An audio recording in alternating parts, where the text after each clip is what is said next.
bombs bursted in the air and weapons of destruction rocketed throughout the sky and atmosphere. North Vietnam was at war with South Vietnam, driven with the United States. It was a hard-fought battle, but the outcome was quite tragic. North Vietnam had surpassed and surmounted its opponents. In the aftermath of the Vietnam War, America and its allies made tremendous actions. They passed a trade embargo and an arms embargo on Vietnam. In the 1990s, President Bill Clinton lifted the trade embargo, and just recently in 2014, Barack Obama decided to partially lift the Vietnam arms embargo. And so this leads us to the question for today. Should a bill be passed to fully lift arms embargo in Vietnam to encourage regional stability? I clearly support the gradual lifting of the embargo that was done by our former President Bill Clinton and our current President Barack Obama.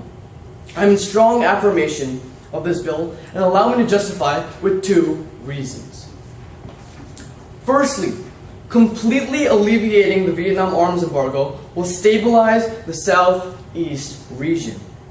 As we all know, China is the biggest force in that area. Their army is overwhelmingly powerful. It has a lot of influence. This embargo must be lifted to control China's growing aggression in the South China Sea. This is a blatant violation of the international law. It's absolutely necessary that the United States starts supplying weapons that are defensive in nature, which can be utilized effectively by Vietnam in case China wants to attack them.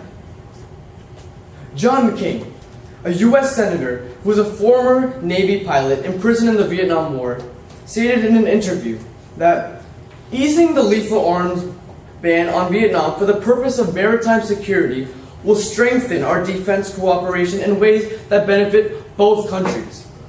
And the ultimate goal for the U.S. is to supply Vietnam with the most modern weapons so that the Chinese motives can be countered.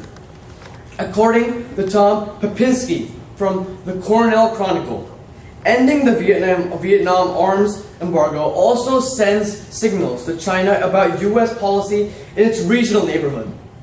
Given the long historical rivalry and the renewed tensions over the South China Sea that are currently going on, the relations between the two countries are very, very sensitive right now.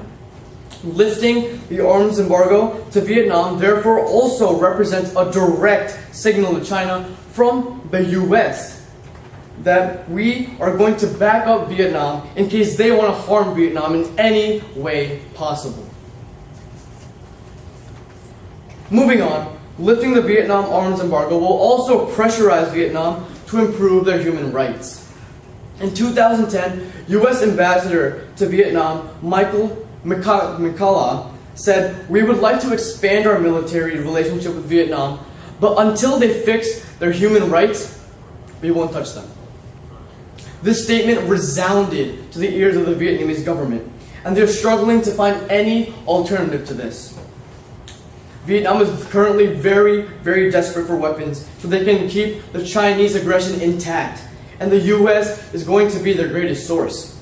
Therefore, the U.S. now has a right to now force Vietnam into revolutionizing its country to become more humane. Michael Gordon of New York Times wrote that by allowing the transfer of lethal maritime equipment, they say, the United States, without fortifying its leverage, has rewarded Vietnam for taking steps like the signing of an international convention against torture, the release of a few political prisoners, and the start of reform for its criminal code. All in all, we must pass this bill to control Chinese opponents and improve human rights in Vietnam. Fully lifting the Vietnam embargo will only benefit the U.S. and Vietnam, and this will be the first and foremost step to normalize relationships between the two countries and earn a new ally. Thank you.